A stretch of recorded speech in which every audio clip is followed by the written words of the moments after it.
I think being a Kiwi is more than just coming from a place. It's about sharing a culture. In my culture in Kao Māori, it's manaakitanga. Kiwis show that on an everyday basis when they just help each other out. You don't even have to know each other from a bar of soap. It's just such a strong culture here, which is a mixture of various other cultures, just culminate in a sort of hot type of situation.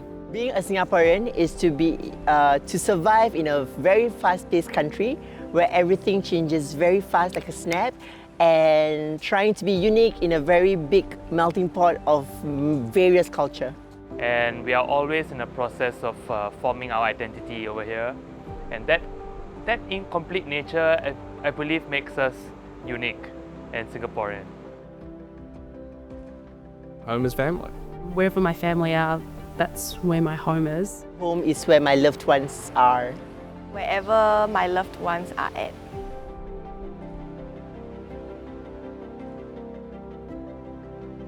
The MRT sound. Yeah. Can you be more specific? What MRT sound? Like when the when I walk past the MRT tracks, yeah, and then it makes a loud like sound. Yeah, which is quite, it's quite common everywhere, yeah, but it really reminds me of home. Yeah. Car coming up the driveway. And what I mean by that is I got really good at figuring out the sound that my parents' cars make, so I could hear them from inside whenever they drove up. The sound of saxophones reminds me of home. It reminds me of my grandfather. He used to play the instrument and I started learning it when I was an intermediate. Straight off the top of my head, it's my nan's voice, whether it be her yelling. Her yelling was probably the most iconic. My mom yelling my name, Geraldine, when I've done something wrong.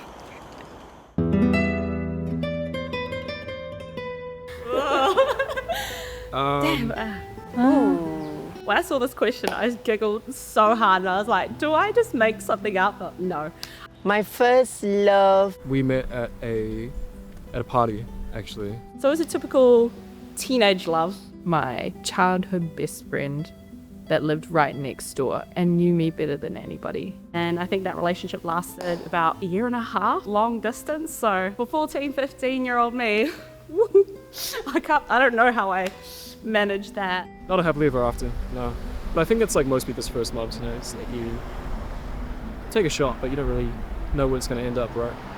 You never figure your first, so. Must it be a person? Okay, then for me it's Dance was very young when I started dancing to Hindi Bollywood song for my parents, and I only found love to Malay dance when I was 17.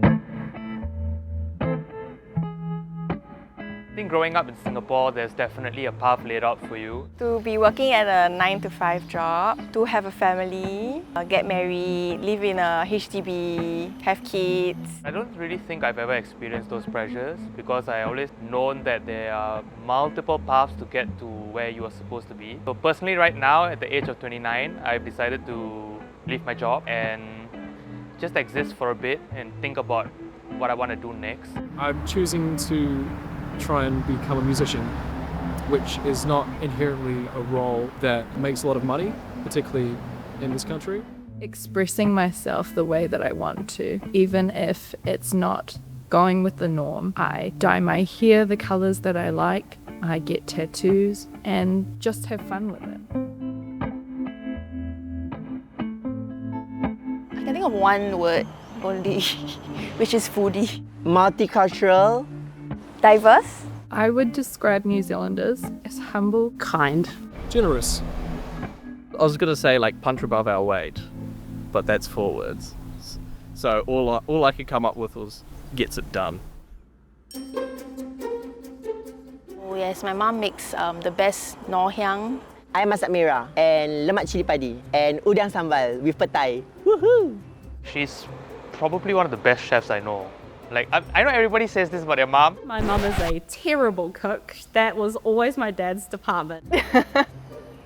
Favorite dish, I would say her nasi lemak or her biryani. That's the best. But I do remember this was one thing she got really good at making, and that's because it was my koro's favourite dish, and it was just a simple banana cake. Fried chicken. It does not last long in the fridge when we know it's there. Butter sugar toast, like my mum used to make for me when I was younger. Like simple dish, but still sweet.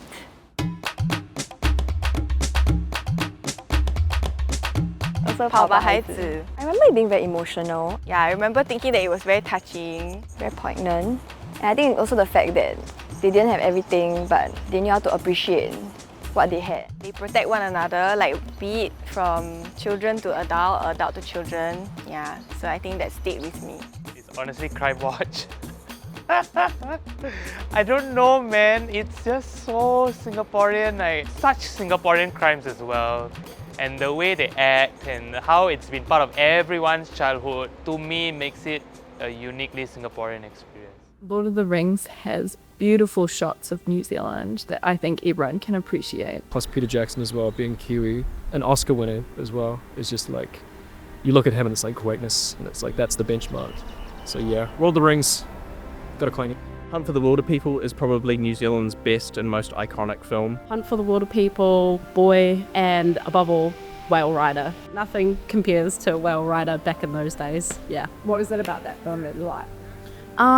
Definitely the telling of our cultural stories. It's not my tribe's specific story, it's another tribe's, like a cousin tribe, but the sharing of that knowledge and that sort of legend of how our people came to this country, that's what I really like. It was out there for the world to see.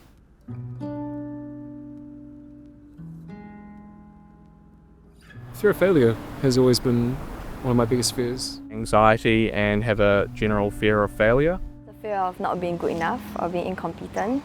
The catch-22 is that if you don't at least attempt, you will never even know success. It's okay to not be there yet, but trying also counts for something. Yeah.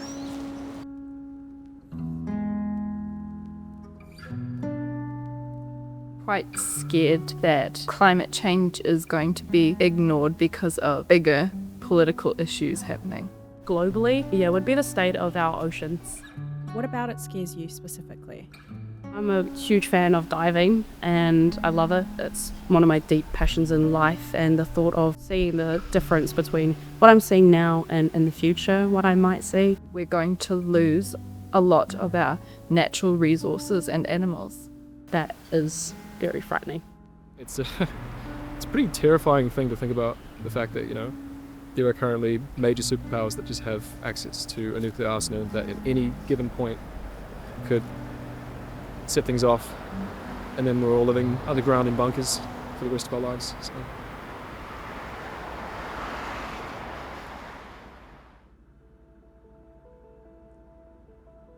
I'm a real pessimist by nature, but I truly believe that it's people Who are still fighting to be a better version of themselves and also to better the world.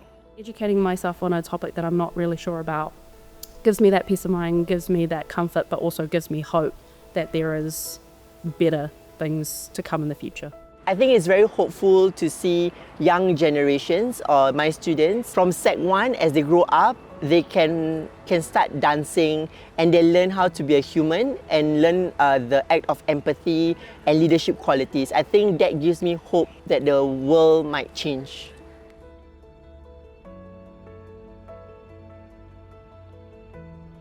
In 6 years, 60.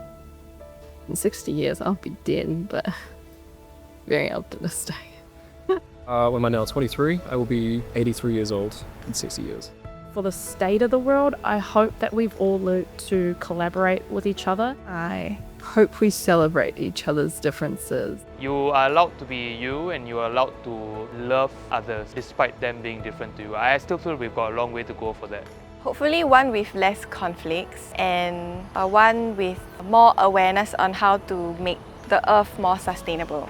In 60 years, I hope that I'm living a peaceful life in the sense that I am living in a home that I've wrought for myself. I'm surrounded by my loved ones, still following my passions, whatever they look like at that point in time, whether it's golf. I hope it's still golf. My dreams are very simple. I would like to live a life someday, maybe 10, 20 years from now, where I can wake up and have a cup of coffee and I can just observe people and I can have conversations. I want to celebrate a simple life where you can be truly present and truly impactful to the people around you and the environment around you, as opposed to just floating around every day and just trying to survive. I don't want to survive, I really want to live.